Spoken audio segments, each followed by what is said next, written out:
Evening, everybody. Welcome to Going nuCLEar, full-blown coverage of the Land, part of the Land Multimedia Group. I'm Ethan Greenberg, along with my co-host Mike Pellegrini and Drew Hagenbaugh. A good Wednesday evening to you. Training camp has begun in Berea. The NFL season is upon us. Who is ready for some football in July?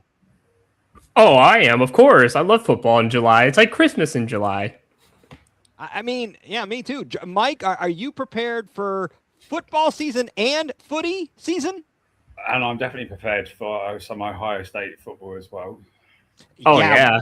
We are going to have to get into that. I think that we're going to need to get a who's going to be our chief Ohio State correspondent, because I'm definitely pumped up for some Buckeye football. We are absolutely going to have some great college football to discuss here. Certainly the Ohio State Buckeyes will have a target on their back each and every week. Certainly they're going to open the season with an easy opponent. They play Ball State, easier.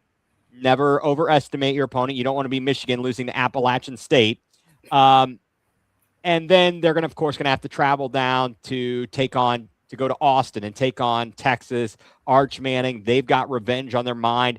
They want to get, payback for the loss last year to open the season at Ohio State. That was a crazy way for the Buckeyes to start.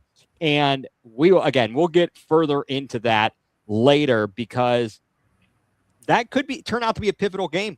It was pivotal for Texas. They had two conference losses and the Ohio State loss, and they didn't make the college football playoff. So you can't. Crazy though, isn't it? Because if they'd won that game, they would have got in. Yeah, if they'd have won that game and Ohio State had one loss, that was the Ohio State's only loss, they still would have made the college football playoff, and Texas would have been in.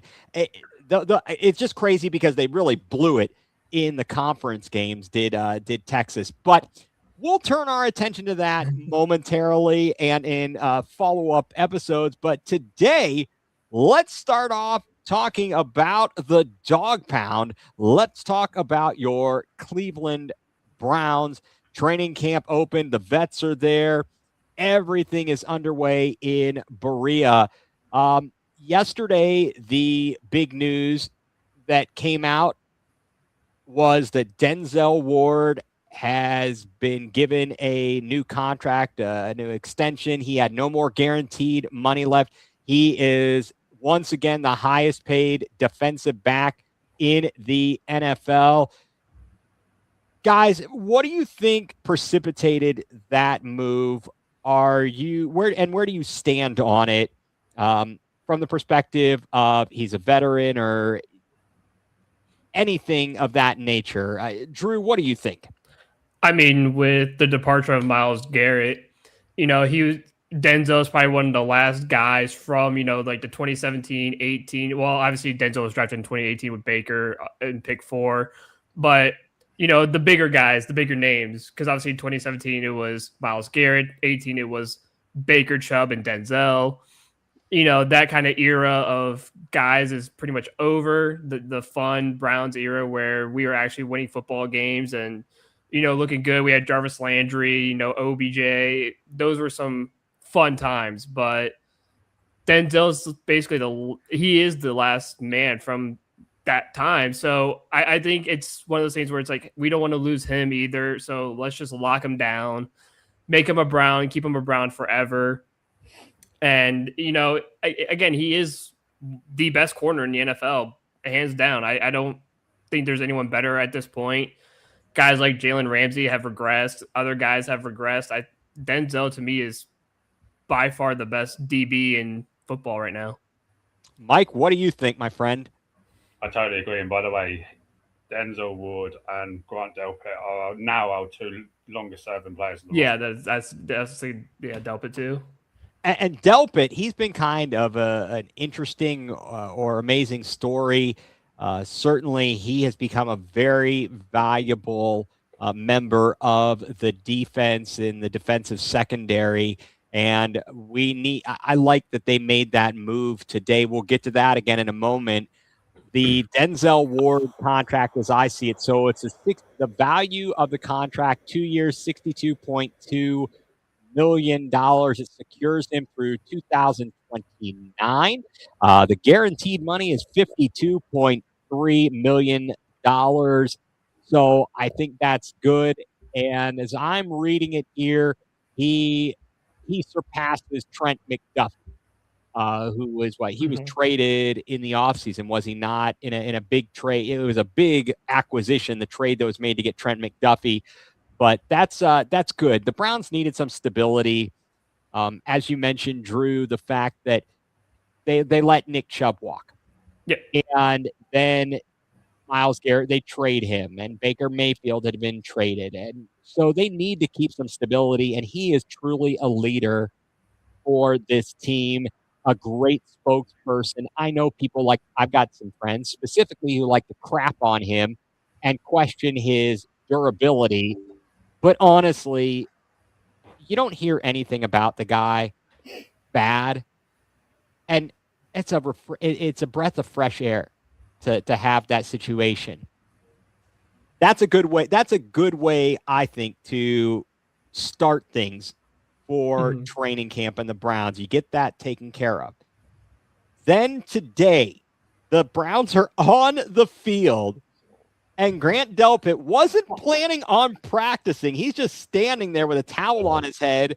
Andrew Berry walks up, pats him on the back. We got it done. We got the deal done. And he is getting a 3-year, I believe, $48 million contract. I got to look and see what how much is guaranteed money? Is it 35? I think it was 35. It was 35 guaranteed. So Grant Delpit, then he gets the tap on the back from general manager Andrew Berry, and he proceeds to put in a good hard day's work of practice at training camp. Yes, he is with the organization again. He also will be through 2029. $35 million in guaranteed money, total value of $48 million for Grant Delpit. That's fantastic. We need that. We have got to shore up the secondary for certain. Certainly the acquisition of Tyson Campbell last year is good. Having Emmanuel McNeil-Warren possibly really grow into something. He's going to be a rookie, but if he can be the guy that the Browns think he can be, that's amazing. And you've still got the guys. What about Ronnie Hickman, guys? Undrafted free agent out of Ohio State. How impressive is that he's been able to do what he's been able to do, and he plays an integral role? It feels like sometimes you find an undrafted free agent, and they have very specific roles. They're not very much involved in the game plan on a weekly basis. They're not out there all that often. Ronnie Hickman, he shows that they can identify and prepare winners and ready for the pro players out of Ohio State. That's impressive to me. I don't know about to you guys. Well, yeah, I mean, it also shows how hardworking that Ronnie Hickman is. I mean, to go undrafted and, be a massive part of this roster and this team it just speaks to how hard this kid works day in and day out, and that he wants to be here. He wants to be someone who makes a difference, and he really does. And a lot of people, even as Ohio State fans, we could see that in Ronnie Hickman. It's like, this kid's talented, and the fact that no one picked him up, it was weird, because it's like they're missing out on a high quality kid, and the Browns were like, okay, we'll take you. And he comes, and obviously he impresses, and it's like, are we really surprised? I mean, this kid balled out at Ohio State, surprisingly doesn't get drafted, and then the Browns are like, well, no one wants you, we'll take you, and he turns out to be a very key part of this team. Yeah, definitely. Mike, I don't know. I was just going to interject with the stats I'm seeing here. So his career stats, 3 seasons, 2023, 17 tackles, 8 assists, I guess combined. 8 of them were assisted. No sacks, 1 interception. and one touchdown. His one interception was a return for a touchdown. I believe I recall that. Was that in the game against the Jets, possibly? I think it was the Jets game. The Jets game where they clinched the playoffs. Yeah. Then in 24, 26 combined tackles, 19 assisted, no sacks, no interceptions. Last year, he had, it says 52 combined tackles, 52 of them were assisted. He had 2 interceptions, though. So he's proving to be a very versatile player for the Browns. And since he was undrafted, it's not like you invested a high pick in him and you feel burdened like, oh my gosh, we got to keep this guy. We spent a high draft pick on him. No, he's house money. What do you think, Mike? So based on my information, he's signed a restricted free agent tender. Okay. And apparently he set a career high last year of 100 tackles. So yeah, I mean, it's, again, very cheap deal. Hopefully they'll sign him to a long-term extension at some point, personally. I think so. That would be great if they're able to do it. I don't think he's going to be asking to be the top paid player at his position, but he can earn a very nice living. Well, he started all 17 games last season, so I know he was, let's see, so targeted 48 times according to profootballreference.com.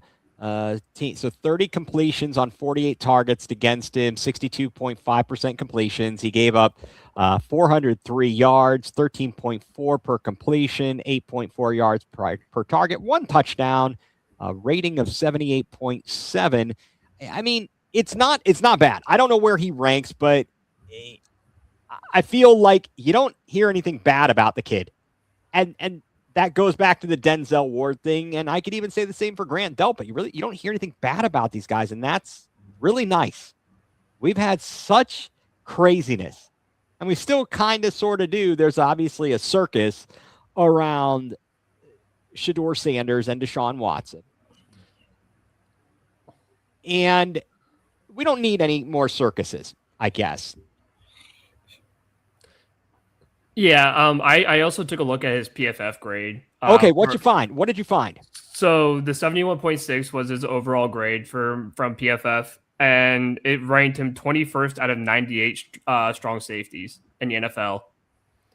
I'll take it. So basically, top 20 safety in the NFL, or top 20 strong safety. He's getting paid $5.8 million this upcoming season. So. Yeah, which is nothing. Which is practically nothing. That's, I mean, he's making more than LeBron James is going to make this coming season, but it kind of crazy like that. But training camp in full swing. Before training camp got underway, with all the veterans back in. Over the weekend, Jerry Jeudy caused a bit of a stir. As I'm sure most people are aware, he was on TikTok and there was a question posted, and the question was, who do you want to be your quarterback? And without answering, and now he can say whatever he wants to say, he held up four fingers. Well, who wears the number 4? Deshaun Watson. Do you guys see a world, regardless of what Jerry Jeudy said afterwards to try and explain away his ridiculousness, do you guys see a world in which he could get Amari Coopered in the middle of the season, where they just deem him not useful with the emergence of other players and see if they can get something back for him and send him walking? Well, I mean, if he has a similar type season where he drops a dozen footballs throughout the season, then, his value is not going to be very high. No, his value is not going to be very high, but it could cost him, his spot and whatever, because, again, this is a new coaching staff. This isn't a Stefanski coaching staff anymore, where they're going to be like, it's okay, pat you on the back, you're doing fine, just be yourself. No, they're not going to do that anymore. They're going to sit there and be like, listen, dude, either catch the football or get off the field.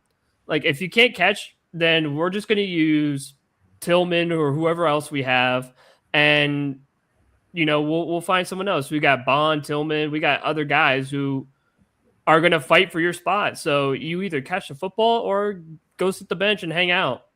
Or at that point, just get out the team. Right, exactly. And Mike, what do you think about that? Could you see a world in which, with our rookie class of Boston and Concepcion, along with Isaiah Bond and the likes of, we still have Malachi Corley, Yeah. and I'm not going to come out and count Jamari Trash, uh, but we did, in theory, Cedric Tillman is around, and I'm trying to think of the other wide receivers that are on the roster. But Mike, do you see a world in which it could happen where he could, either by being outplayed or who knows what, they say vamoose and adios, because they really didn't spend a lot to get him in terms of draft capital. It was I believe a fourth and a fifth rounder, is what I saw here. If I'm clicking around to about a bazillion things, and a fifth round pick, and a sixth round pick in 2024 to get him. Also, don't we have that Michael Floria kid still in training camp? You mean Luke Floria? Yeah, Luke Floria. He was injured, but maybe he'll be on the practice squad, possibly, and Gage Larvidan as well. Yeah. But what do you think, Mike? Well, I'm looking at the dead cap and the cap savings, and to be honest, it's quite manageable to move on from him. Like, you'd be saving nearly $4 million next year, this upcoming season, if you traded him. So it's not like the dead cap is a massive hit on the team if you did trade him. Like if you tried to trade Deshaun Watson, for example, the dead cap, it would be too much, and it's probably not worth doing. Whereas for Jerry Jeudy, it probably is. Especially if the two draft picks come out and outperform him, you might just be better off moving him for like a fifth round pick or something. Yeah, I think that if they even were able to get a fifth round pick from this clown, it would be a great move. What did we get him for? Did we get him for a fourth? As I said, it was 2 picks. We got him for a fifth and a sixth round pick. There you go. So if we can get a sixth round pick for him, right? I think we could probably do better than that. And for some wide receiver needy team, just like this, Andrew Berry traded a fifth round pick to get Amari Cooper, and then flipped him to the Bills for like a third rounder. And then he did nothing there. Yeah, absolutely nothing. And that was amazing that he pulled that deal off. It was a steal. It was a steal in the first place, and then he stole when he flipped him. Unreal. I'm not going to give him laser eyes because I think that's the dumbest thing ever, but it was a brilliant move, quite honestly, that he was able to pull that up. I'm looking at the roster right now just to go through the wide receivers. We've got Aaron Anderson out. He's a rookie out of LSU. But I think I believe he must be an undrafted rookie. Isaiah Bond, obviously last year we get him as an undrafted free agent. He had legal troubles in the draft process, or right before the draft process. He goes undrafted. Once his name gets cleared, the Browns pick him up, and he is a speedster. I like him. He and Shador had a good connection. Denzel Boston picked in the second round this year. Casey Concepcion, our first rounder. Malachi Corley, he had some nice moments. He was our best player at running the jet sweep last year. He was very good with that. I have no problem with him. The guy, Malachi Corley, so what was he? He's in his third season out of Western Kentucky. We got him from the Jets. Luke Floria last year gets injured in training camp, but was having a very nice training camp.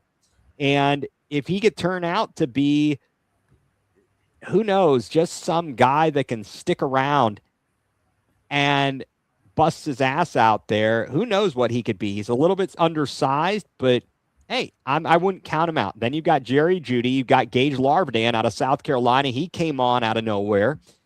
Jamari Thrash, he really has underperformed.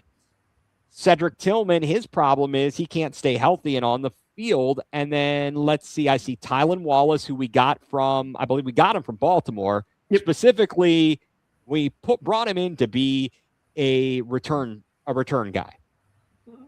And then we also, I believe we all chatted about this last week, Cole Wilson out of Baylor, but he is small. He's 5'7", and actually, I don't know if I sent you guys the video, but I did. Something popped up on social media on one of my timelines showing a touchdown by Gerald Ice Cube McNeil, and that's what they were remarking the other day on the radio about a return guy of that stature. And whatever it takes, I think that there's a possibility, though, that if he pulls these kind of antics, he's not going to have a job here, and they can ship him off somewhere else. They won't need him. Is kind of my thought on him.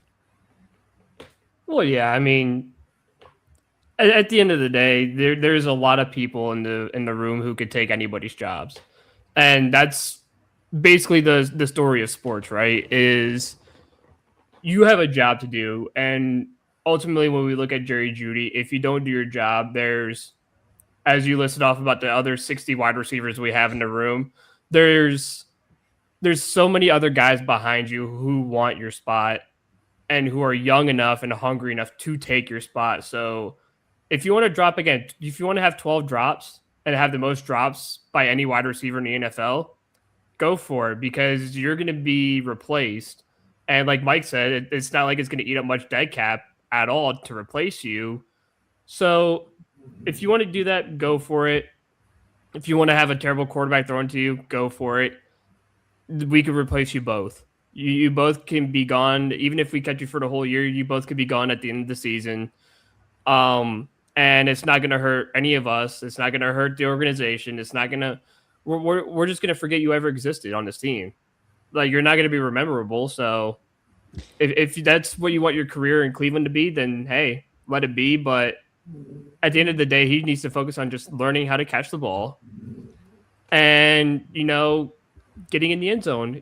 Like I think he fooled us with that 200, was it almost 200-yard game or 200-yard game against Denver, where him and Jameis were just going crazy.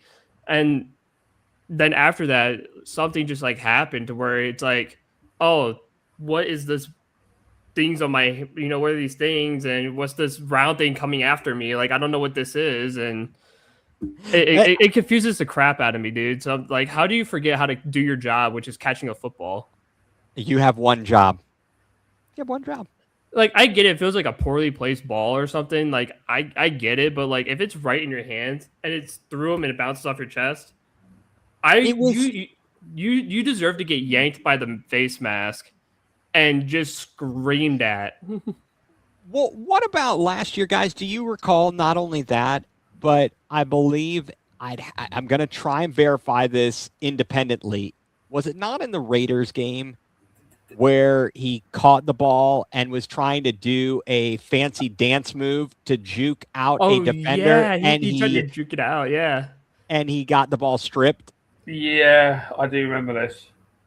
And it's so infuriating.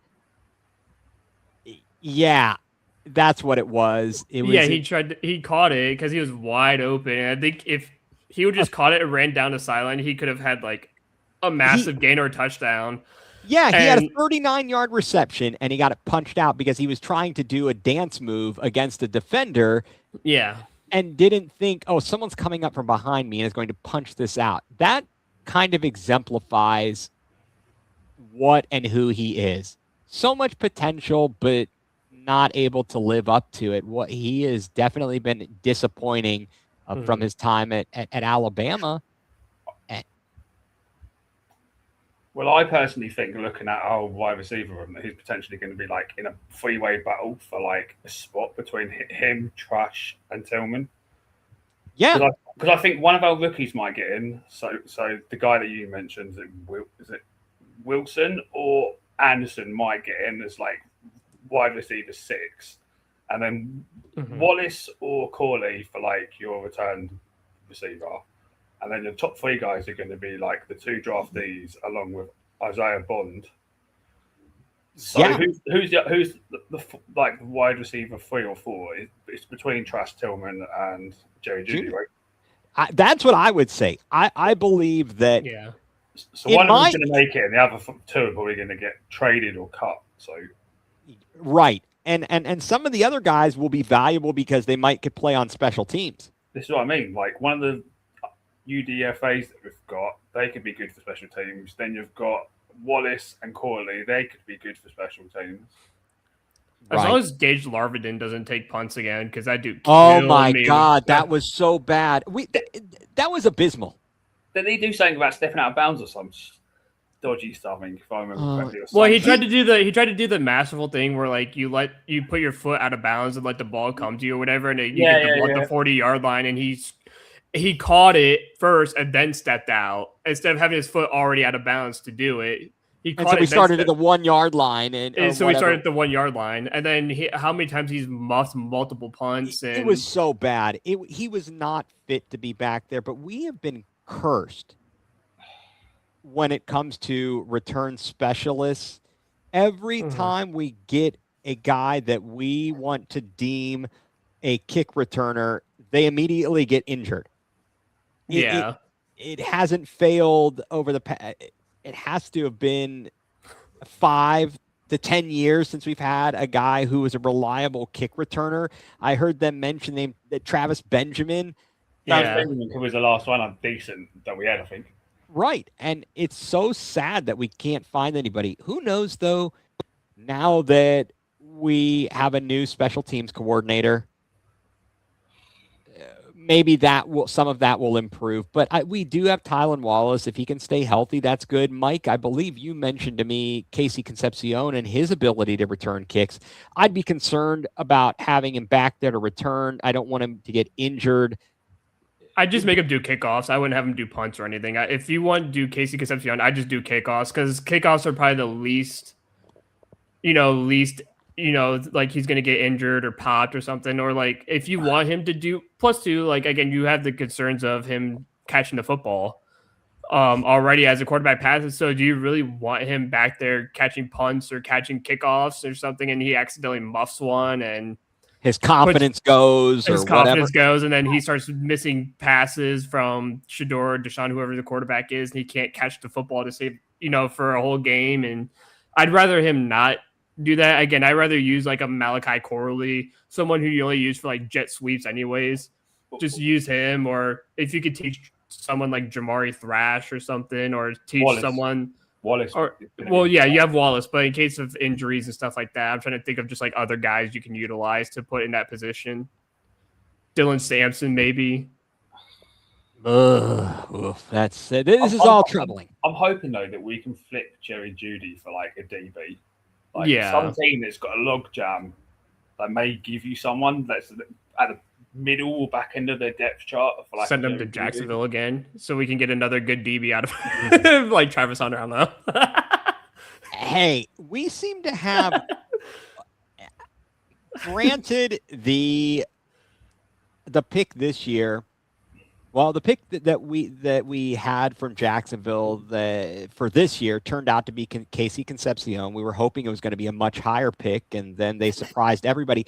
Are the Jaguars due for a regression? Yeah, because they don't have our pick anymore, so of course they are.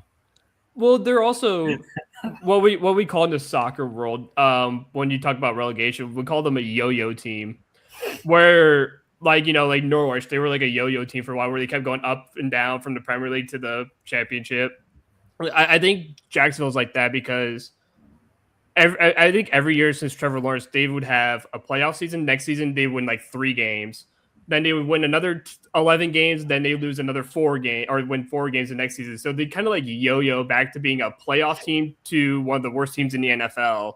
So I would assume that's the trend that's going to happen. So I would assume they're probably going to win like 5 games this year if that's what it takes, because I don't think it matters who the coach is, because they've had decent coaches over the couple of years that, outside of Urban Meyer, by the way, but I look at the Blake Bortles season where they went on to the AFC Championship, and then the next season they flip-flopped their record. They went 13-3. Then the next season they went 3-13. Yeah, no, you're exactly right. We will see if they have a regression. You never know. Health can happen.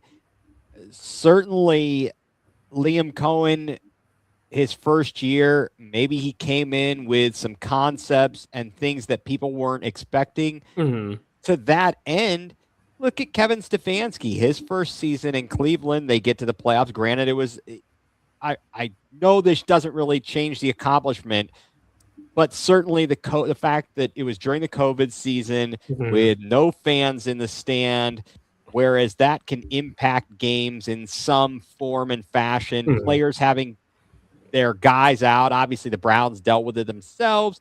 It's a whole thing. But then the second year, it turns to crap. Obviously, that starts with Baker getting his shoulder hurt and continuing to play, even though he really probably needed to stop trying to be a tough guy. But then I watched the first episode. I've only watched the first episode so far of the quarterback series on Netflix. Okay. And he literally spoke about this, saying he looking back, that he really shouldn't have played through that. He should have actually just and season, had the surgery. That decision alone basically cost him his time at the Browns. He kind of feels like it did. It certainly did. And then I think because of that and his general demeanor caused him to butt heads with Stefanski and other guys in the locker room. And you're seeing it now. I will be very curious what his season looks like this year in Tampa, because he wants a contract extension and they're not offering what he wants. And so this is the final year. Mike Evans is gone to San Francisco. So that's one less weapon. It is. Now he's got Emeka Egbuka. But Egbuka last year, and it was more than just Mike Evans being injured. There were so many guys injured. Well, they had Chris Godwin that was injured too. Right. Still there, Godwin? They still have Godwin, I think. I think Godwin was still there because I think their top two receivers are Godwin and Egbuka. And I don't know who their third is, but is it Scotty Miller? No. It's like I think it's Mike or something. Yeah, I think it is. But I know they also have Bucky Irving too, who is also a decent running back and a pass catching back too. Right. I'm pulling up just out of curiosity. I know we're going a little bit astray. Breaking news, guys, by the way, the Guardians have actually scored a run. Holy I just smoke. saw that a Bazana single. Wow, that is impressive. And for anyone who's not watching, the bases are loaded in the fifth. Guardians up 1-0 with nobody out. Wow. Let's see if we can put a crooked number on the board, as I say. All right. I'm watching you, Mike. Don't you worry. The Tampa Bay wide receivers are Emeka Egbuka, Chris Godwin, Garrett Green. I don't know. Dennis Houston, Ted Hurst III, Cameron Johnson, Tez Johnson out of Oregon. Okay, actually know who he is. I know who Tez Johnson is. Jalen McMillan out of Washington. That's who I was thinking of, yeah. Yeah, Jalen McMillan, yeah. Yeah, a rookie is Eric Rivers Jr. out of Georgia Tech, and David Sills V out of West Virginia. Yeah, good luck. Good luck over there. The only thing I'd say for Baker quickly is though that he's in a favourable division. Like it's arguably the weakest division in the NFC, so it's like and he could. It's those types of years or situations where he generally thrives. But then again, Trevor Lawrence is in the same situation. He's probably in the weakest division in the AFC. Like, but what differentiates him and Baker, why they're two different people, I don't know that Trevor Lawrence has dealt with as so much quote unquote controversy as Baker Mayfield has had to deal with. But we'll see. We'll see how that all goes. It'll certainly be very interesting how we see that happening. Todd Monken spoke to the media before practice today. I don't know how much you guys heard of it. I heard of the press conference. I listened. I was left pretty impressed with him. And it's not like he said anything amazing. It's just simply that he's straightforward. And that he is the polar opposite of Kevin Stefanski. And in the same day, we saw a Kevin Stefanski quote about the injury of one of the quarterbacks in Atlanta that made me just shake my head and say, I don't miss this. I absolutely don't miss this. Good luck, Atlanta. Good luck. What were your takeaways? Well, I think it's nice, like you said, to have a coach who's more straightforward and not so beat around the bush, or, kind of just has the parrot talks over and over again, where he just says and repeats the same thing over and over. It was my fault, if that whole spiel, and we'll have to see with the injuries. We'll be better. We have to be better. Yeah, we have to be better. And it's like, but now you have a guy who's very, and I told this before on another show, like I appreciate the honesty of Todd Monken, because it's like, finally, like, I'm not going to have to sit here and be like, well, what does he mean by this? What does this mean? What does that mean?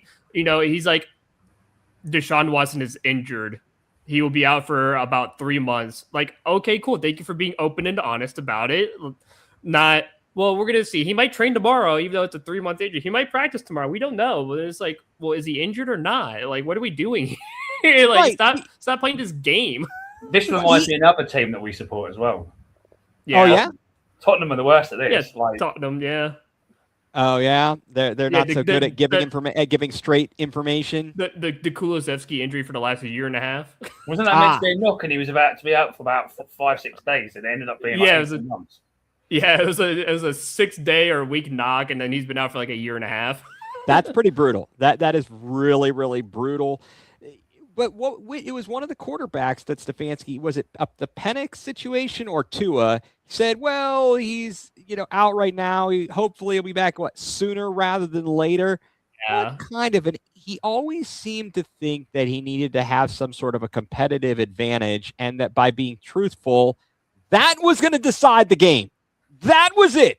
Not the play on the field. It was going to be some Jedi mind trick. I can't wait for Tua and Penix to get injured, and then they have the third string come in, and Kevin tells him about half an hour before the game starts, like he did with who was DTR? DTR, where he's like, oh, by the way, you're the starter now, and he's like, that was on. So let me go back in time here, and I'll give two positions on this. You tell me what you think.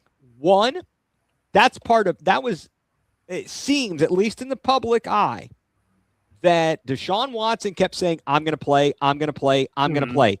I'm not going to play.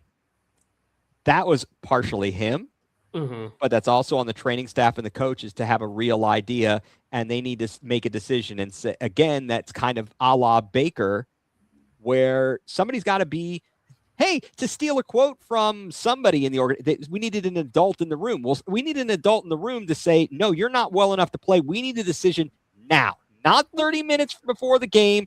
I need a decision now because I need my signal caller ready. The other point there, and I'll be done with my spiel, is that I think as a backup quarterback, and especially as a rookie, I know there's a mental part of it, but weren't you prepared for this? Hadn't you been really studying and honing in on the game plan and the playbook to be prepared for this moment? It seemed like not only were you surprised, but you just were ill prepared.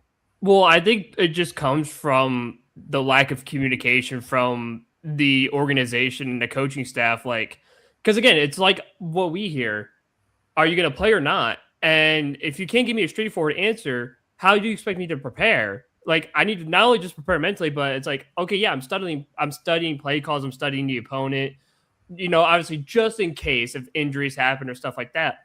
But you're not prepared to be told 30 minutes to an hour before kickoff, oh, by the way, you're starting. And I'm like, oh, cool. This would have been nice to know like 3 hours ago or like 4 hours ago. This would have been nice to know earlier this morning.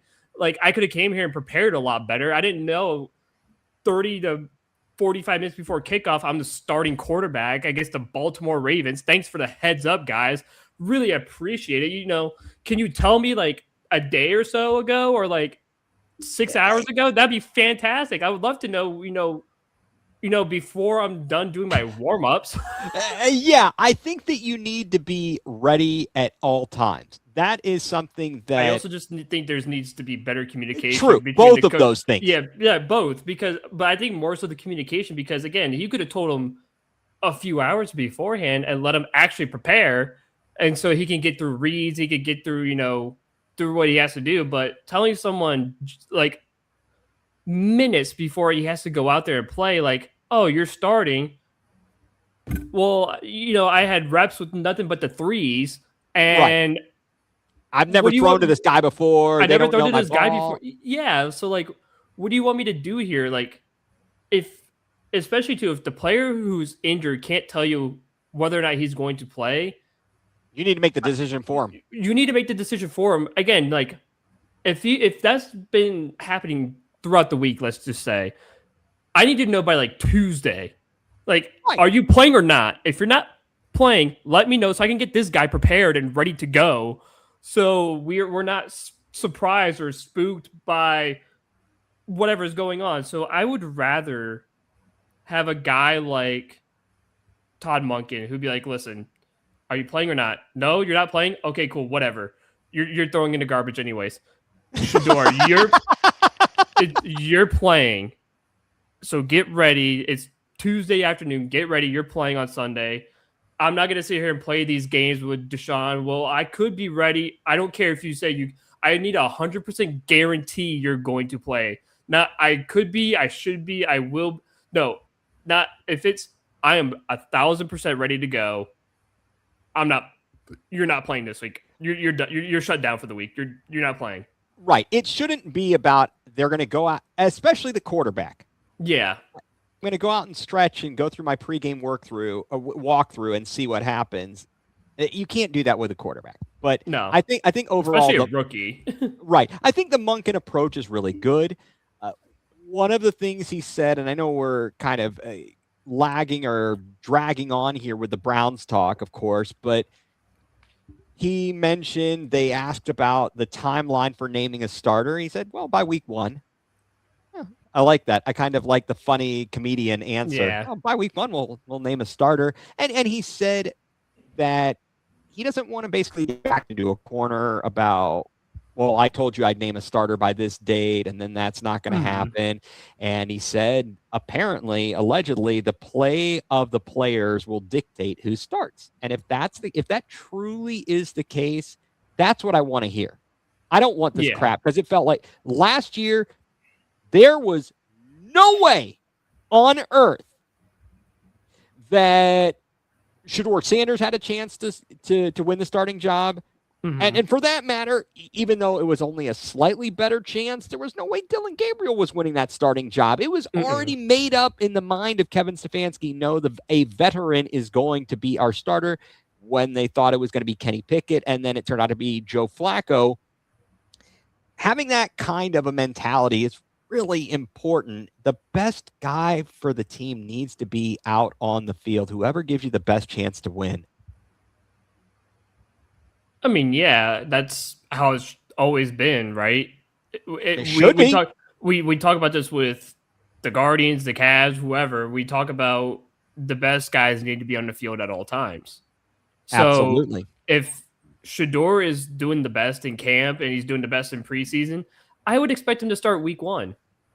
Not, oh, well, he's doing the best, but because we're paying a guy $230 million guaranteed, we're going to start him instead, even though he's been the worst. And it's like, then what are we doing here? Why do we do this to ourselves year in and year out? No wonder we're the laughing stock of the league, because we tend to do this every time. So, like, how about you start the guy who's actually playing well, doing the best, and be like, hey, look, he's outplayed Deshaun Watson in every aspect of training camp, preseason, whatever, and up until week 1, he's going to start. Shador's going to start. That's how it's going to be around here from now on. The best guys are going to play football. If Malachi Corey is doing the best, I would expect him to be the starter. Right. Or be wide receiver 2 or 3 or whatever. I would expect him to be out there playing. I agree. Where do you stand on this, Mike? What were your takeaways from Monken and his approach and what he kind of has stated, at least publicly, Well, about I his haven't really decision making. listened to his press conferences at training camp, but as long as there's no influence from above, like Andrew Berry or Yeah. ownership when it comes to Watson having to play, Right. then it's just good to hear it, isn't it? Like the best man wins. Like some people argue, going clean slate, kind of fair, I guess. New coaching staff, let the best man win. Right. It's Right. kind of fair, but as long as ownership don't get involved, Yep. I'm just happy with the best man wins. As much as I don't want Watson to be the quarterback, if he goes out there and Sure. earns the spot fairly, then I guess I have to live with it. But Right. I don't think that's going to happen. I hope he doesn't. He had a rough start to the day. Deshaun Watson started with the first teamers today, and the first two passes, I believe, per the reports, were both interceptions. And I believe I read afterwards, the first interception was by Denzel Ward. Munkins said that one was more so just a great play by Denzel Ward, not so much on Watson. Whereas the second interception made by Mathis, who we just brought in, was a late throw. It was a bad throw by Watson. Of course, everybody, we won't go into the whole details of it, but the ESPN Cleveland's quarterback tracker is out there, so that is making headlines everywhere. And if nothing else, it's something that you can point to, because people didn't like when reporters would simply give their perspective. Well, this person looked better, but didn't give you any statistics. Well, here's at least something that they can put out there for you, and then give you more facts and information to build upon it. I read DeJuan Jones started with the ones at left tackle, not Spencer Fano. Interesting. Harold Fannin acknowledged in the pre-practice interview media availability he had surgery in the offseason for a groin injury that was suffered in week 17. That's why he wasn't participating in earlier camps, but he was just cleared. He's all good to go. Shedeur Sanders, one thing that I noticed and was posted online, he stayed after practice and was working with Taylon Green. How nice is that? What do you mean? Leadership? What's that? Well, I mean, we see it with Jared Verse too, with the defensive line, but there's finally some leadership going on, and you're supposed to expect this out of Deshaun Watson, not a guy in his second year in the NFL who is taking the means necessary to sit how much time after practice to come up to the rookie and say, "Hey, look, let's work together. Yeah, we're gonna get you ready for the season." Because again, you don't know what the season entails. Both of us can get injured, and you have to start. So we're not gonna sit there and do what Stefanski did. We're not gonna say 20 minutes before kickoff, "Hey, you're playing, buddy. Good luck." No, we're gonna get you ready now, so that way when the season starts, you're ready to go whenever it comes down to it. So I like the fact that he's going up there, he's stepping up, he's being, even though he's a second-year player, he's being a leader, and that's maturity.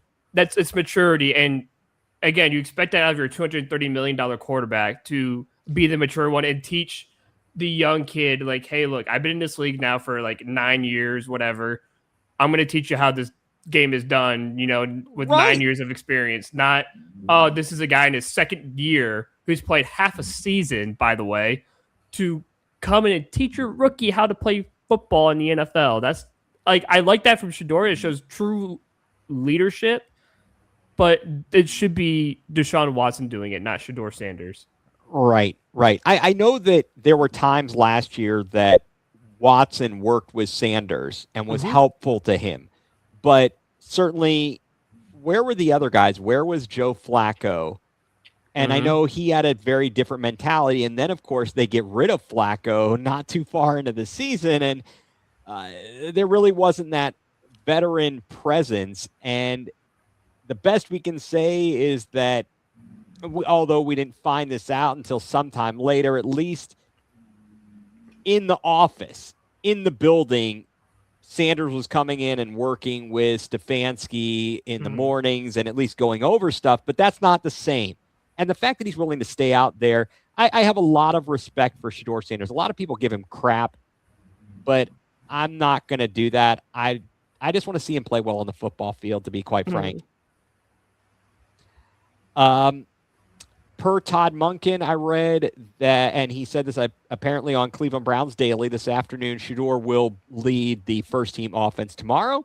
Yep. And we'll have to wait and see how that goes and see if he continues to build on that and what is to come for the Browns.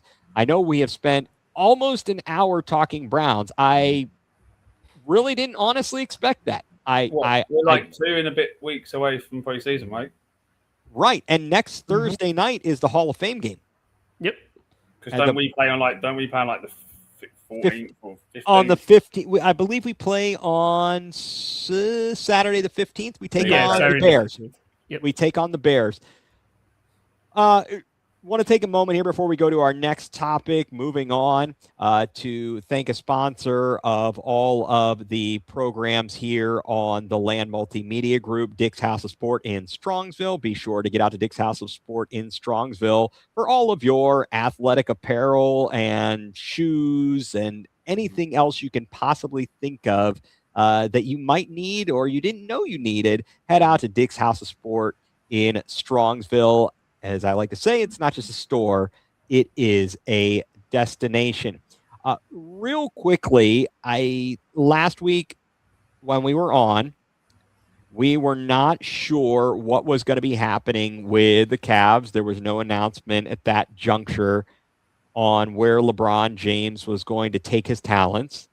And Friday morning, an announcement, a statement was put out. I believe that, first of all, he put out some statements, and Rich Paul on the podcast, his podcast with Max Kellerman, stated, hey, he's going to go to Philadelphia. So the Cavs miss out on LeBron James. It appears that there wasn't much that the Cavs really could do at whatever juncture. Some new stuff came out yesterday, again, with Rich Paul on his podcast. Sham Charania was in there and said, hey, the ownership, the front office, they met with LeBron in Akron in early July, but I believe that was after the Jaylen Brown move had already been made. Mm-hmm. So was there anything the Cavs actually could have done at that point? I don't know. And LeBron has a way, and they touched on this on the radio, of saying what he wants without saying it. Or leaving, he wants to have his hands clean of the situation. So I don't know that he actually even told them, well, I want this guy on the team. Go get this guy and then we'll talk. Because if he didn't, then I really don't have any hate or blame at that point, from that point, on the Cavs front office for not pulling the trigger and making something happen to make sure LeBron James came back to Cleveland. Just seems like it wasn't destined. Mike, did you see that? What are your kind of thoughts after the fact? The whole situation just annoys me. Not for LeBron, because I actually said from the start of the process that Philadelphia was his best fit. As long as Embiid stays healthy, I think Philadelphia gives him the best opportunity to win a championship based on their core five, if you want to put it that way. Right. They've got Dean Wade, and they've also added Caldwell Pope, I think it is. Yeah, KCP. There's some depth there coming off the bench, and I'm sure they'll find a way to add an extra couple of vet guys on the cheap, so they'll have a core 9, which will be, as long as they're healthy, will definitely, in my opinion, probably be the favourites to win the East. But obviously, it's going to take time to gel, so they probably won't be the 1 seed. But as long as they get in the top 4 and they're healthy come the playoffs, I do think they might be the favourites to win the East this year, above New York. So I do think it's the right fit for him personally. So I can't be mad at him for that. But my anger goes to the front office for not trying to pursue a trade. Because, like I've said for 3 years now, Evan Mobley and Joe Allen, in my opinion, isn't a winning front court. And until they blow that up by moving one of the two, I just don't think the Cavs are going to be a championship contender, in my opinion. So the fact that they obsessed with keeping Evan Mobley cost them the bond in the end, in my opinion, because if they'd pushed harder for Jaylen Brown, or Giannis or made some other kind of trade, maybe LeBron would have came because let's be real, until Jaylen Brown got traded to Philadelphia, they were never in contention. Right. That was a very big moment, a pivotal moment. I don't know if the Cavs could have contended with the amount of equity and what was traded to Boston in return for Jaylen Brown. I don't know if the Cavs could have matched that. But the Cavs didn't really want to. That's the thing that annoys you. Yeah, it seems like the Cavs just wanted to keep Evan Mobley, and they didn't even really pursue a trade, which is the frustration part, in my opinion. Understandable, but I guess one day maybe we'll find out. But for right now, we're kind of left to speculate. Drew, where are you at in this, and how are you feeling with the Cavs not ending up with LeBron James, and where do the Cavs go from here to try to improve this team, which they've done nothing to other than maybe we got Super Mario Hezonja. Well, when it comes to the LeBron situation, just hearing that the Cavs were the only team to get a personalized interview in person with him, I mean, I think that speaks volume to just the dedication that LeBron had to the organization, and the respect that LeBron has for the organization. I do think that if we made a splash earlier in the summer, like for Jaylen Brown or for Giannis, I think everything would have played out super differently. I think we would have landed LeBron in that scenario, and maybe that was talked about in the meeting. Like, hey, well, if you went out and gotten Jaylen Brown or Giannis, it would have enticed me to come here within days and not, wasting a month and a half of the summer to figure out what I wanted to do. So, but it speaks volumes to how much he still likes the organization, and obviously his guy Brandon Weems in the front office. But I said it the other day, was that the front office's love for Evan Mobley is what costed him LeBron James. I don't know why Kobe Altman has this deep fascination with Evan Mobley, but it ultimately costed you the greatest 42-year-old player who's ever lived. And imagine, and don't get me wrong, I don't think Mobley and Allen complement each other. No. Because they're both two bigs who play the same position, and they take away from each other. Because we said this all during the season. Every time they're one of them's on the floor, one of them's off the floor, they play so much better when one of them is not on the floor with the other. Because Allen gets twice as many rebounds and looks so much better. And then you get, on the flip side, Evan Mobley, who plays a lot better, who's more freed up and just looks like a different player with Jared Allen off the floor. So I think there should have been more talks of them trying to be more aggressive about getting someone like a Jaylen Brown or a Giannis in the offseason. Right. And listen, you haven't panned out like you're supposed to. Maybe a change of scenery will do you wonders. It's not that we don't think you're a bad player. You're an all-star defensive player of the year. You're a great player. We just need someone who can help us win right now. Right. We needed a better fit. Yeah. And I guess I'm going to go to two things quickly on this. One is that now there has to be pressure that Evan Mobley may feel that from the outside, hey, we held on to you versus making a move that could have gotten LeBron James here and another superstar. So we are expecting very big things. If he's not, then obviously all the fans are going to blame Evan Mobley for not being good instead of blaming Kobe Altman for not making the move and not pulling the trigger. So I'm not going to be blaming Evan Mobley if he has a bad season. I'm not going to put that on him. I'm just going to go straight for Kobe Altman, being like, hey, look, you could have given this kid a free ride out of here, had a better career, and saved his career essentially to get two elite basketball players, and instead you decided to keep him, put immense amount of pressure on him to be not just an all-star, but be an all-star, fight for another defensive player of the year, average like 20 and 10 a game and whatnot. It's like you can't put that kind of pressure on a guy like that. Right, because that's not who he is. Exactly. He wilts under pressure. Yep. He's a nice guy. I've got no issue with him as a person. Whereas we're sitting here talking about a guy, just to give us some perspective, and people who are watching and listening, when we talk about a guy on the Browns like a Jerry Jeudy, we're not so concerned about him as a person, and we don't have much tolerance for it. And we want to ship him out of town. We're talking about Evan Mobley. We're just saying, look, look, we don't have anything against you personally. It's simply that your mentality is not a quote unquote killer mentality that we need you to have. They've got to, I don't know if they can flip a switch and find that mentality. He and Jared Allen both. Where is it, or why is it, guys, that Jared Allen could show up in some moments, like they joke about it on ESPN Cleveland? He had an amazing February, and they said it was Black History Month, JA, and then Game 7, JA, in the playoffs against Toronto and Detroit. Why doesn't that guy show up all the time? What is the deal with this?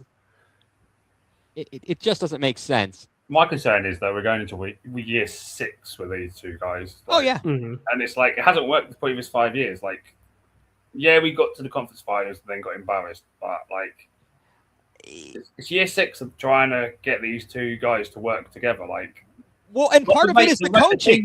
The team ratings from the previous postseason has been the Cavs were better rated when Mobley wasn't on the court than when he was, for the large part, with the different lineup combinations. The Cavs performing better when he isn't on the court. So it's like, in clutch moments, the Cavs played better when he weren't on the court. So it's like, right, exactly. I think it's on coaching. It is incumbent on the coaching to make it work, right? To make it work. And I understand. Let me throw this one curveball. There were so many injuries, and we made the trades mid-season, that we never got this thing figured out last year. And we went into the playoffs with a bunch of guys who barely had played together and did pretty darn well, all things considered. So maybe that's what the front office is thinking. I don't agree with that, but I'm just saying that they may be thinking that. They may simply be thinking, look, let's get an offseason where everybody is healthy, everybody is practicing together, and see what we can't do. And now they've got a little bit of flexibility, and they need to make a move. And I don't count Mario Hezonja, even if whether he comes to Cleveland, he goes to Saudis, or what he does, I don't count him as a big splash in the offseason. There's got to be some additions. I've seen some names. Mike, what are some of the names you've seen? I see him as I know they play slightly different positions. Like the Croatian guy, I'm not even going to try and pronounce his name because I'll butcher it up. Mario Hezonja? Hezonja, that's the one. Yeah, I know he's more of a 3 than a 4, right? And Dean Wade's more of a 4. Correct. But I still think like he's more of an upgrade to what Dean Wade would produce. Like offensively, he's going to put up better numbers than what Dean Wade. Sure. And he's going to be on less money than what I think. I can't remember how much Philadelphia paid for Dean Wade now, but it's definitely less. It's way more. It's not a minimum contract, so I think value-wise, it is an upgrade. Yeah, you'll get more definitely offensive production out of him. So in that sense, it is improving the team in that aspect. Right. We're going to need we need size. We need to make other moves. We need like a Kuminga or who's the other guy that keeps coming up.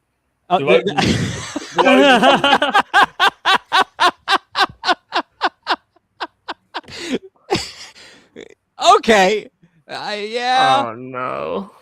Well, has Delonte locked up in her basement. Oh, is that West or something? Yes. Yeah. For those of you who may not know, Raul, thank you for the commentary. Gloria has Delonte West has really fallen on hard times. Major problems with I don't know, with drug use or what the deal is, but he's been on the streets and they're working on it. So it's been kind of sad, actually, honestly, what has happened to Delonte West. But they've got to find some size. They need to get somebody on the wing. I've seen, what do we see? Peyton Watson, Bruce Brown. And I think those guys are with coming from the Nuggets. And you talked about Cam it. Johnson would be I think Cam Johnson would be the best trade. Cam Johnson would be an amazing. Because the Nuggets are the only team in the NBA now who are on the second apron. So Right. they're going to try and shed salary because they don't want to be in the second apron. So but the only problem is they can't take on other contracts. So it's going to have to be a team. We're going to have to be involved with a multiple team trade, most likely, to be able to get one of those guys. Yeah, well, I think you got to do what you got to do. Moving on from the Cavs to the team that is currently playing and for once has actually put up a few runs on the board. The Gardos, the Cleveland Guardians, in the Ohio Cup, the battle for the Ohio Cup with the Cincinnati Reds. Yesterday, they split a day-night doubleheader. They won game one against a good pitcher and lost game two to a bullpen game, which, as we've discussed and was supported today, I heard Andre Knott, who is on the television broadcast, the Guardians TV, say that's been a problem all year. And I'll say it's been a problem for years, not just bullpen games. We will play a team and they'll be like, oh, we got the starter, this rookie, some guy we're bringing up from AAA no one's ever heard of, and they constantly lose. I cannot figure it out. I really can't figure it out. And I can't figure out how this team has been so horrid at the plate. Is it simply the hitting coach? Is it the hitters themselves? Is it the approach? What is it? Well, this is what I agree with. Maybe this will help. Beer night. Go. 10 cent instead of 10-cent dogs, 10-cent beers. I think actually the profit on the beer would be more than the profit on the dogs. Yeah. Because the buns aren't cheap. The buns aren't cheap, man. The buns are very, very much not cheap. And even if you're going with the cheapest hot dog, the scraps on the floor, I still think that they're more expensive than the beer. So possibly the 10-cent beer night. Guys, is it the hitting coach? Is it simply the players? What on earth are they doing? I mean, it's both in reality, because as a hitting coach, you should be working with these guys, and you have the iPads and whatnot and the benches and stuff of what you're watching yourself strike out on the ball that was 58 feet off the plate, and you swung away and decided that was the best idea you ever had. You should be the hitting coach sitting next to him and be like, all right, so what did we learn? we learned that this should not be swung at. We should not be swinging at pitches in the other batter's box. We're too aggressive. We're overly aggressive. I like the message from Vogt to be aggressive, but I think when he said be aggressive, I think he meant when the ball is close, be aggressive and take a gamble on it. Not when the ball is 5 feet in the dirt, take a hack at it. And I think the guys are taking it too literal to almost swing it at every single pitch thrown instead of wait for your pitch and swing away and be aggressive when the ball is in the box. Right. So Exactly. I think it's a bit of both. It is. Now, wait a second. If this is true, just tell your grandson, do not pull a Baba Booey. Do not pull Baba Booey. Baba Booey. Baba Booey. No 50 cent. Baba Booey. Baba Booey. Don't take anybody out. And if you really want to build up his confidence, you can have Kyle Manzardo or Gabe or Gabe Arias, or as we like to call them, Manzero and DFA, stand in the batter's box. He will be guaranteed to throw a strike past one of these guys because they will swing at everything. It could be in the dirt. It could be over their heads, and they would end up swinging at it. So those are just some recommendations there. I'll also be there on Tuesday night, too. Yeah. Oh, did Fauci have a bad first pitch, I guess. I didn't recall that one, but there have been some historically bad first pitches. We've talked about it on here. Carly Rae Jepsen. Yes, terrible, just terrible.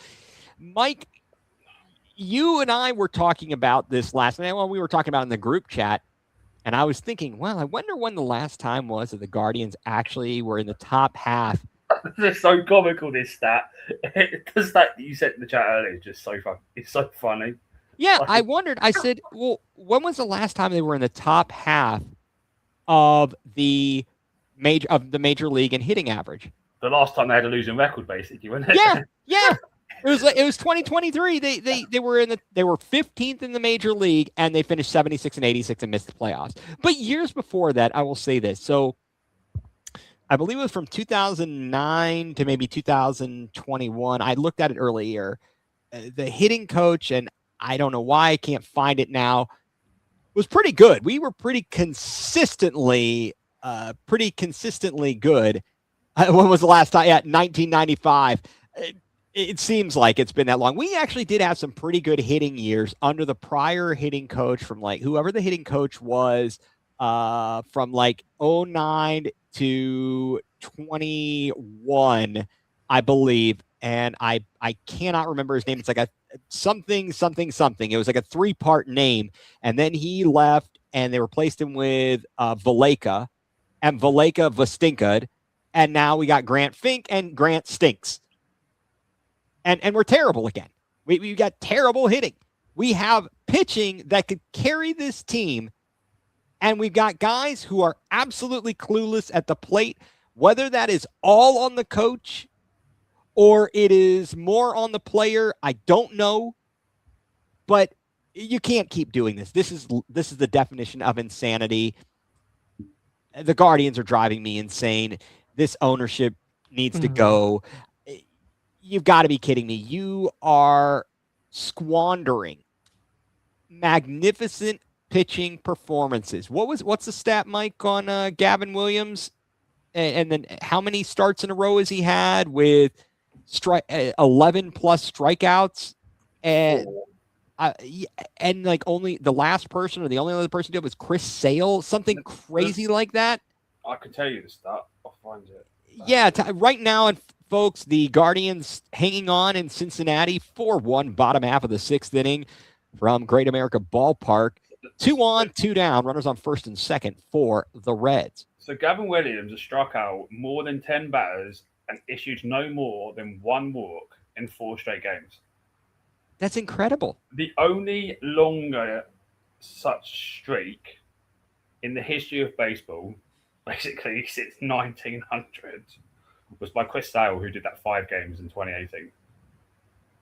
That's incredible. And what's his and what is Gavin Williams' record in that span or in those games, Mike? I know he's lost at least 2 of them. Right. But I don't know. I can't remember if he's 2-2 or 1-3. It's not good enough. It should be 4-0. It's not 4-0, and it's not. It's at work at best 2-2. Right. He's lost the last 2 for sure because the bullpen blew it. He left with a 1-0 lead last week, and they blew it.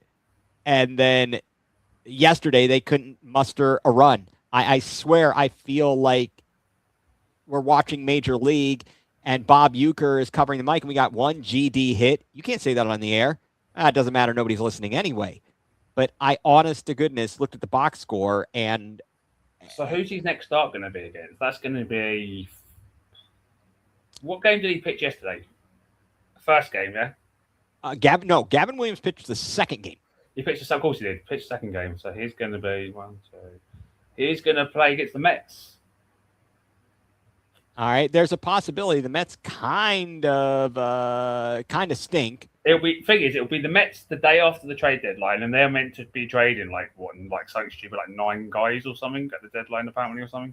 It's quite possible. So yeah, he's going to be going up against a AAA lineup most likely if they move loads of guys at the deadline. So yeah, it's really a shame. And then there is, aside from that, you've got the insistence of the manager or whomever is pulling the strings and making these decisions continuing to put guys out in the lineup and in the field that should belong about as close to a baseball diamond as I do, and that is literally sitting in the stands. That's as close as I belong to a Major League Baseball diamond, is being in the stands. And I don't even know if I should be in the stands. I might not even qualify to be there. But it's absolutely absurd, because we are trying to protect these guys in the minor leagues when we don't have to. Either you need to see something out of them, or if you really honestly don't think they're ready, then you need to trade the guys that stink and get some bona fide Major League Baseball players here. And I cannot figure this out. And the sooner that the Dolans are no longer the majority owners, the better off I'll feel. I mean, I'll say this. I do think when it comes to the prospects in the front office, I almost find it similar to Kobe Altman's love for Evan Mobley. It's the fact that it's not Chris Antonetti, it's Mike Chernoff and Paul Dolan. They have this infatuation that if they get rid of these high prospects like Cooper Ingle, Cody Huff, Jason Churio, if they get rid of these guys, they're going to come back later and haunt them. Like, they're going to go out and win rings and, beat the crap out of them when they face them, like Will Benson does to us every time he faced us. Like, I think they have a problem with getting rid of guys because they don't want it to hurt their integrity and whatnot. Like, oh, see, look, we were right. This guy is a good player and stuff like that. But in the end, it's not so much about being right.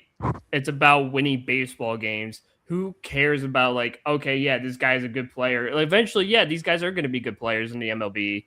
Right. But how long are you going to hoard them into the minor leagues before, A, they get called up and stay up, or B, you just get rid of them, and by the time you get rid of them, they're already worthless. down in their career. Yeah, they're down in their careers. They're worthless. They're aging, and it makes no, like, you took a gamble in 2016 to get Andrew Miller by trading away that one kid. I always forget, Clint Frazier. 4 bubbies, basically. Yeah, and you traded a couple other prospects too. You traded 4 prospects to get Andrew Miller. And guess what? It panned out. You went to a World Series. You managed to get to a Game 7 where you were a couple innings away from You winning were a World ahead Series. 3 games to 1. You Golden State Warriored it. Yeah, we Warriored it. Warriors did After whatever. the same season as well. Yeah. In the same year. It's crazy. It's mind-boggling. But it is. You were right there to win a World Series. By taking a risk and By buying taking a in. gamble. And Dolan basically said, what was the quote? He said, enjoy him. Years later about Francisco Lindor. Enjoy him. And he mentioned, when I'm paying a player a $300 million contract, that'll be when players are getting contracts that are worth $1 billion. He is cheap. Yeah, he doesn't want to spend money. He doesn't care about spending money. Right. And I get it, like we talked about previously. Manzardo just hit a home run below. Oh, Manzero? This guy, see, I think the more we trash talk these guys, the better they do. Well, Gabriel Arias has been picking it up lately, too. He's got a hit in his game. You mean DFA? Don't worry. Yeah. We took their starting pitcher out of the game because he back-to-back walked Manzardo and Arias with the bases loaded for 2 runs. How can you do that? How can you walk Manzero and DFA? That's crazy. But you have to take a risk. This whole thing, we talked about it with the payroll, the fact that essentially a team like the Dodgers, now obviously there's a split in the media rights and so on and so forth. But DFA double? DFA got a double? We should just talk rubbish about these 2 guys for the rest of the season, and they'll probably start this. Every time we talk rubbish about them, they always seem to do something. Like, yeah, it's kind of crazy. Are you live betting this, Drew? And is that why they're doing better? I haven't been.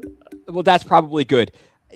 But we talked about the media deals that these other teams have and how that basically covers their payroll, whereas teams like the Guardians and other small market teams, we barely have any money from media deals. And so we can't use that money to pay. They have to actually use their own money. And if they're not getting it through the gate at the ticket sales and whatnot, but again, you chose to own a professional sports organization. Figure it out, dude. And I don't care if your dad handed it down to you and you didn't want it. Like, at the end of the day, you own the team. You make it better. You win ball games. And I don't get what they don't understand is, like, if you actually win ball games, you make more money. Like, yeah, more people come to the games when you're winning. Yeah. They'll sell out the stadium for 455 straight games. Yeah. So I don't know why they just choose not to go for it. And again, you don't know what these prospects are going to be years to come.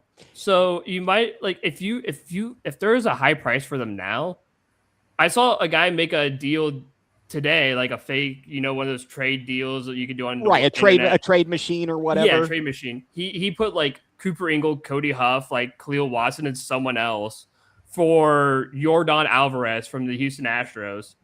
And I was like, hey, I'd do that. I'd get Yordan Alvarez because he's a DH, but he also hits the ball very, very well.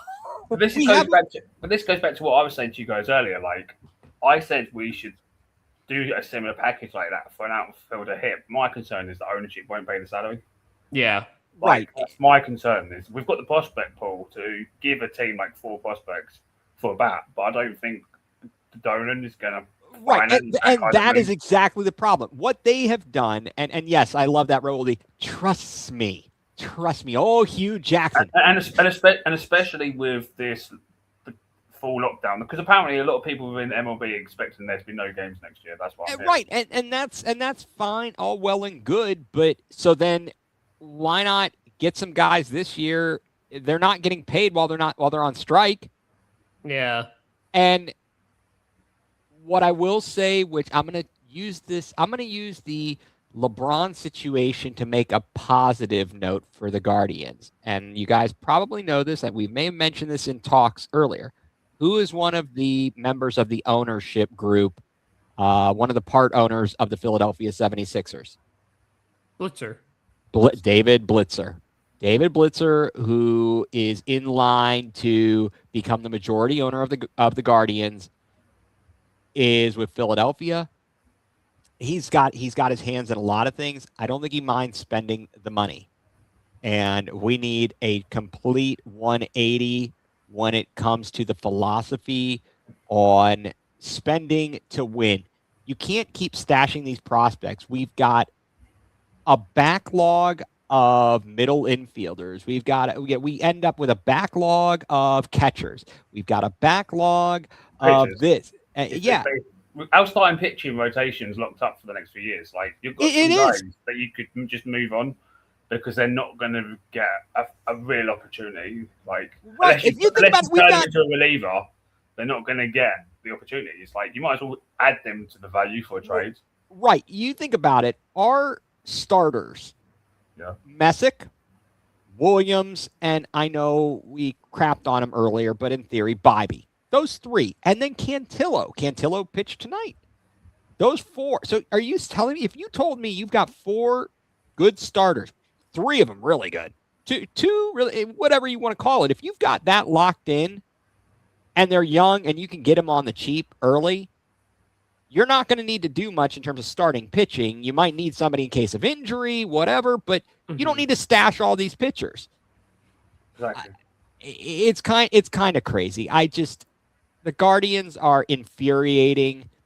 They do the most with the least. I love the players for that. I love Jose Ramirez. After what we've gone through with our sports teams and the likes of Myles Garrett and the likes of, and then in theory, others who haven't wanted to be here. Francisco Lindor didn't want to be here, whatever. Guys like Mitchell, Ramirez, that want to be here, you want to support them. And what Ramirez did yesterday to help manufacture that run to tie the game at 5 in the first game of the doubleheader was just incredible effort. And he's playing and he's hurting. He's not full strength. And literally. he got hit by a pitch today, didn't he? He took one off his foot or something. Oh yeah, you're right. Remember when George wanted to buy the Indians and Gabe Paul rejected the offer? Yeah, we could. George Steinbrenner wanted to buy the Cleveland Indians. Did you guys? Were you aware of this back in the day? I've heard of it. Yeah, Steinbrenner wanted to buy the. Steinbrenner's a Cleveland guy. When was it? Mm-hmm. This was back in must have been the 70s or early 80s. I don't remember this exactly, but yeah, George Steinbrenner is a Cleveland guy. He wanted to buy them. And yeah, could you imagine how different things would have been if that had happened? It's one of those crazy moments in time.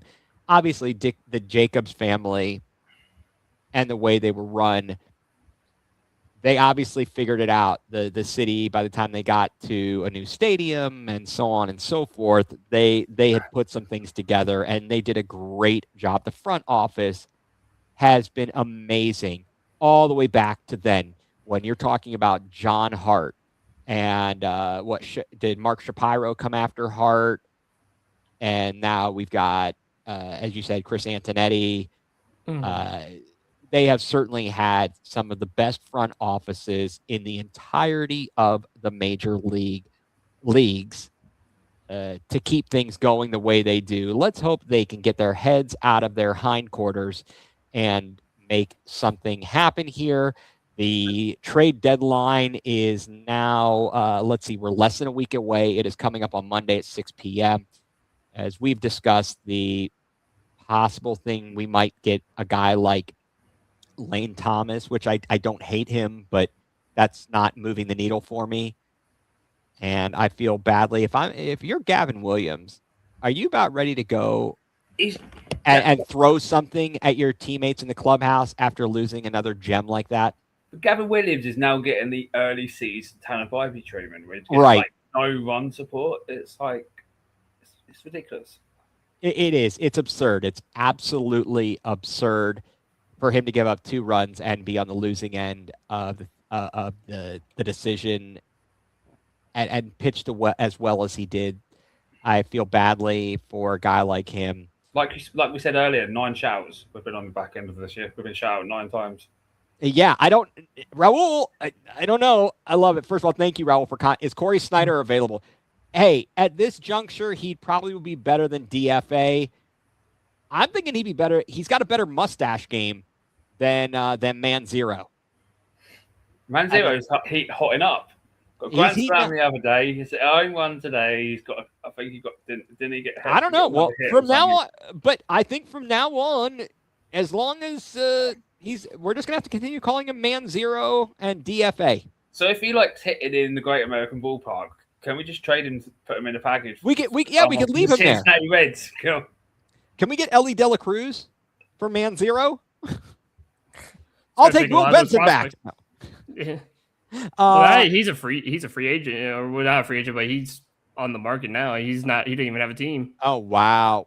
I know that again. I know what you guys said, and these people in the Guardians front office are worried about looking stupid if they make a deal. And when there's a guy who turns out to be good, for like as we talked around the All-Star break, Junior Caminero, or even for a time what a Gio Urshela. Or Yandy Diaz has been pretty decent for Tampa. Yeah, there's gonna be some guys. You're gonna have that, but if you've got a log jam at a position, what about Ernie Clement? He was an all-star. He's playing well in Toronto, but he was at third base, and well, we've got a pretty good guy at third base. It's Ernie just Clement was one of the MVPs, in my opinion, for the Blue Jays on their way to the World Series last season. So he certainly played a very key role, and it's just one of those things where sometimes you have to suck it up and realize you might make a mistake, but you have to go in and take a chance. But the thing is, baseball is one of these sports as well, like where like one season you can get to the World Series, the next season you can be bottom of the division, struggle to get 7 wins. Like look at the Blue Jays. Look, aren't they like miles behind now in their division? The division, yeah, they stink. They are not good this year. They have fallen on hard times. They're And look at the 50 Texas and Rangers. They won the World Series with Austin Hedges on their team a couple of years ago. right. Well, they are 55 and 53. And then they finish like bottom of their division like the following year. I believe so. I believe they struggled. They I think injuries, they struggled. But yeah, right now they are at 55 and 53, 1.5 ahead of the Cheat Stros. It's just crazy, like you said, Mike. Sometimes you have to go all in for one season and just take the risk. And that's the whole point. If we talked about it, no one's going to care. No one's going to care that you've traded away the next. If you've won the World Series, they're not going to care, are they? No, they're going to be like, we won the World Series. Who cares if your 4 prospects you traded away in 4 years' time? Yep. Are like amongst the top 10 home run hitters, and you've got the best starting pitcher that you traded away. No one's going to give a damn if you've won the World Series because of it. Exactly. If I win the World Series this year because I traded all these players and I went all in, and the next year we are cellar dwellers, I don't care. I've got a World Series. My team got a World Series. Who cares? Mm-hmm. Look at the Royals. Finally. The Royals went back-to-back World Series. Won one, lost the other. Sucked, struggled for the next 3 or 4 years. But did they care? No. Because they've got a World Series. You got to make those kinds of investments every once in a while. Guys, we are running. We have been on a super long time. Let's try and wrap this one up, and we'll have to save some of our other hot takes here for our next edition. At this point, guys, why don't we tell everybody what has us going nuclear? Drew, Mike, who wants to go first here, my friends? I'll let Drew go first because I've got a feeling he might have the same thought as me, so go for it. No, mine's definitely not at all what you're thinking, because mine has something to do with, again, my apartment complex. Okay. What's going on the home front? Last week it was car parking or something, wasn't it? Yeah, so they were working on the alley where our parking was because, they're trying to do some stuff and they're blocking the garages and people couldn't park until like after 5 p.m. It was a nightmare. That's still going on, by the way. But it's down further, so we can actually get into our garage no matter what time of the day. So that's kind of nice. That's a positive. But this has actually been bugging me since I first moved into the building. And it's people who don't know how to throw out their garbage. Because in our apartment, every floor has multiple, I'm talking like 3 or 4 places to where they're garbage disposals. You could take your trash bags and just dump them down the chute, and it goes straight into the dumpsters down below. Tell me why all these people, instead of dumping the trash down the chute, they just leave it all around the trash room. 6 trash bags in the room just laying on the ground. Like, you're telling me you can't just open the door and just toss it down and then close the door? Is it really that difficult to do so? And then we get an email the other day saying, please do not leave your trash on the ground. And also, if you have any kind of like coffee tables or whatever, chairs, please take your vehicle and go to a trash site and dump them there, because the problem is that people will leave their couches in the garage by the dumpsters, because the dumpsters are inside the garage but there's trash that all lead to the dumpster. So obviously it's nice and neat and whatever. But what happens is people will leave like their couches by the dumpsters and whatnot. And it makes it getting out of the parking garage very difficult, because now it's like, I got to move a whole couch.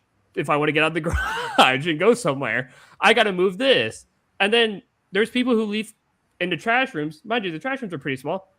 Why is there a coffee table up against the wall? And the trash, like, are we serious, people? Like, just, is it hard for you to just put in your car, take it somewhere? Or, is it like selling on Craigslist? I don't care. Like, find other ways to get it out. But like, it's the inconvenience. And I'm not about to have to pay for people who don't know how to do something super simple as just throwing their trash away.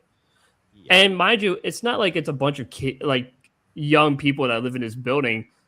It's a very even split kind of people, where it's a lot of young people and it's a lot of people who are above the age of like 45 and stuff like that. Are you about to call me old? Are you calling Yeah. me old? Okay, thank you.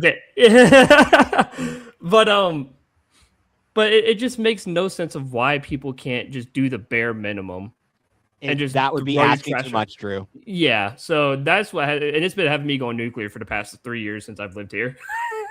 You've been holding on to that. Do you feel better at all? I mean, I'm gonna look at it again tomorrow and be like punching the wall basically because there's gonna be more trash in the room. So it's probably gonna still keep me going nuclear, but I gives like me it. just something to talk about. So I do appreciate that, Mike. What has you going nuclear? The president of FIFA has me going nuclear. All right. We know about this, but share Yeah. with everybody here. So the FIFA Federation is a non-profitable organization, and Right. you know what FIFA is? It's the governing board Mhm. of the world football and Soccer, yeah. soccer federation. And the president of FIFA essentially wants to sell the World Cup basically to some investors basically that have connections to Donald Trump basically. Yep. And they're basically trying to get all the 211, I think it is, federations throughout within FIFA. So like the US, the FA in England, but except Spain, Germany, etc. To basically approve it. And if they do accept the idea, they'll bribe them into 40 million basically. And they've got a deadline of September to basically agree to this ridiculous idea, which no one wants. UEFA are basically calling an emergency meeting this week to discuss the matter and to potentially boycott the next World Cup because of it. So, yeah, Infantino is corrupt. He needs to go. The Balogun thing was bad enough, but this whole situation is just out of control. And to be honest, he needs to be gone. But let's hope this ruins the backing that he had because the election comes up. I can't remember when it is, but he did have a huge backing from like federations within like Asia, Africa, and South America. But after this, who knows if he's still going to have enough votes to get re-elected. Hopefully not, and hopefully this backfires and he's gone. But that kind of what's got me going nuclear because it's a ridiculous idea. Like it's a non-profitable organization, and the fact that he wants to sell the World Cup to line his own pocket is just ridiculous in my opinion. I see March of 2027. March of 2027 is when it will elect their next president. The incumbent, of course, is Infantino. I can't remember how many votes he needs, but from what I heard, he would have had enough backing because, like, the majority of Africa and Asian stuff were prepared to back him. But after this idea, I don't know how that's going to affect. Right. I think all they got to do is look into the corruption, and hopefully that'll be enough to oust him. He's not Teflon. It's ridiculous. All he cares about is his line in his own pocket and how he can benefit from stuff himself. Well, it's like American. It's like American business is having stakeholders. That's all really all it is. It's FIFA getting stakeholders, and they take all the money and pay out the stakeholders, and Infantino and Trump and all the stakeholders get rich, and everyone else gets poor. It's his son-in-law. It's a business. One of the potential investors is a business owned by the son-in-law of Donald Trump, Jared Kushner. And it's absurd. It's absolutely absurd, and I hate it. And I hate that this guy's a sellout and a corrupt piece of crap. It's really, really messed up. But yeah, there's a 211 member associations. To the first, you got to have 2/3 of the votes from present member associations, and then in the subsequent rounds, a simple majority of the valid votes. So you have to get more than half, more than 50%.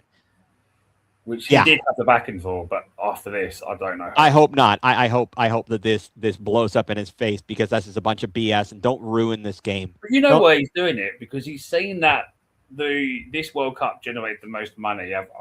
And I don't know if you guys know this, but FIFA wanted to change the World Cup from 4 years to 2. But the reason they didn't do it was because they were worried that UEFA federations would boycott the World Cup. Yeah. So they've kept it to 4. And by trying to sell it off, they would generate more money. I think the US would probably end up having the World Cup, every other World Cup most likely, probably because that's the way for them to generate even more money. Right. But yeah. Wow. That certainly is one thing that we are going to have to watch. Well, along the lines of corrupt SOBs, what has me going nuclear this week is people who lie for no reason. They really don't have any gain, yet they will tell you complete and utter falsehoods. And I told Drew about this, so I'll share this here with the rest of the viewers in the world. But recently, this past weekend, my wife and I, we were at a car dealership, and the person who was selling us the vehicle, we were sitting there, and unfortunately, we had to wait a little while. The finance person was busy. There was only one person. It was toward the end of the business day. But the salesperson starts telling us these stories. Now, they were very interesting.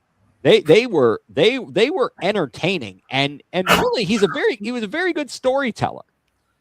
But it absolutely was unnecessary. It wasn't going to impact the sale in any way, shape, or form to tell us these stories. Not only did you tell us these stories, which are false, but you said it and you gave information that any person who has one brain cell can look up and verify whether or not what you're saying is remotely true. I'm sorry, but I cannot stand people who just blatantly lie to you. I mean, are we serious, guys? How can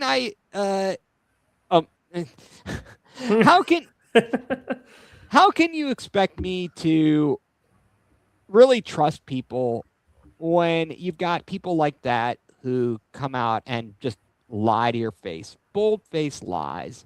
And the lesson here and takeaway is, would I ever recommend anybody going to this person? No, because I don't like liars.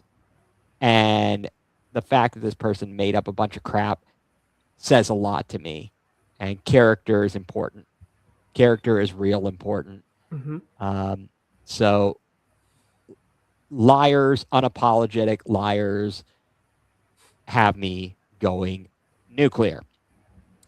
We have managed to stretch this out to 1 hour and 45 minutes, and it was not intended to be that way. But folks, couple of things. One, stay tuned. Next week, we are planning on having, for sure, it appears we've got at least one special guest lined up. Possibly might have a second and might have more than one show next week. Stay tuned on the socials. Check out all of our social media. You can find me at egreen4325. Look for the Going Nuclear's Twitter account at Going Nuclear CLE. And here we go. Well, I know it doesn't have it on here, but you can follow the three of us. Follow all the social media and keep an eye out. If you aren't already subscribe to our YouTube page, please like and subscribe. Again, possibly, it appears we've got at least, give us the thumbs up. We would appreciate it. It appears we've at least got one person lined up for Wednesday. Waiting to hear back on somebody else. And these will be good ones. These will definitely be good ones. And but I don't want to spoil anything and make false promises here, because I don't want to be a liar. But anyway, guys, fantastic show as always tonight. Thank you for everybody who has stuck with us. Raul, thank you for all your commentary. Hilarious.